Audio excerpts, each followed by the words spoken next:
স্থানীয় সময় সোমবার প্যারিসে তীব্র তুষারপাতে ঢেকে যায় রাস্তাঘাটসহ শহরের বেশিরভাগ জায়গা। আইফেল টাওয়ার এবং পার্কের আশেপাশের এলাকা বরফের আস্তরণে ঢেকে যায়। দেশটির জাতীয় আবহাওয়া সংস্থা মেতেও ফ্রান্স জানিয়েছে, রাতে তাপমাত্রা -4 ডিগ্রি সেলসিয়াস পর্যন্ত নেমে যাওয়ার সম্ভাবনা রয়েছে। এর মধ্যেও পর্যটকরা বেরিয়েছেন পরিবেশ উপভোগ করতে।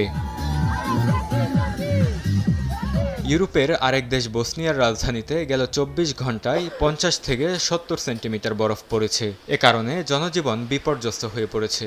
বরফের স্তর জমে সড়ক মহাসড়ক বন্ধ হয়ে গেছে। ব্যাহত হচ্ছে শহরের ট্রাম ও বাস চলাচল। স্থানীয় বাসিন্দারা বলছে, পরিস্থিতি নিয়ন্ত্রণে রাখতে কাজ করে যাচ্ছে প্রশাসন। অন্যদিকে নেদারল্যান্ডসের শহর আমস্টারডামেও বরফ জমে বন্ধ হয়ে গেছে রাস্তাঘাট। ডাচ রেলওয়ে কোম্পানি জানিয়েছে, রাজধানীসহ আশেপাশের অঞ্চলে বন্ধ হয়ে গেছে যাত্রীবাহী ট্রেন চলাচল। রাজধানীর শিপহল বিমানবন্দরে অন্তত ৫ শতাধিক ফ্লাইট বাতিল করেছে কর্তৃপক্ষ। সাময়িকভাবে বন্ধ রাখা হয়েছে বিমান অবতরণ। বরকতুল্লাহ, সময় সংবাদ।